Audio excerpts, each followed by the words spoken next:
One of the saddest parts of the death of Kenneth Bettis is the accusation that inmate Cleveland Cunningham attacked the corrections officer because Bettis wouldn't give him an extra serving of fries. They give them a little more feel of outside world, and it's hard not to mess up French fries. Former CO Kurt Stedham talked to me last week about the death, and like a lot of COs, he says the chow hall can be extremely dangerous. It's a place where inmates can organize and gang up on outnumbered officers or each other. Younger inmates will jump in front of older inmates that have been there a while, and they feel like they're disrespected.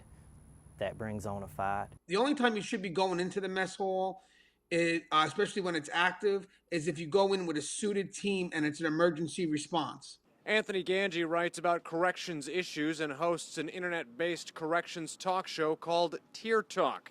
I spoke to him via FaceTime about mess hall difficulties. Two ends of a spectrum.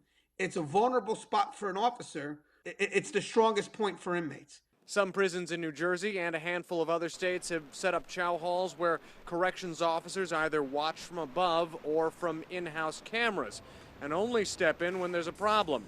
Because of staffing issues in most prison systems, that's not always possible. But Ganji says corrections departments have to work together to find solutions. If you want to protect us, just like we protect you, then you got to help put laws into effect that make people think twice before they put a knife into an officer's head. Governor Robert Bentley pushed a plan this year to build new prisons in Alabama, but with little legislative or public support. Chad Petrie, News 5.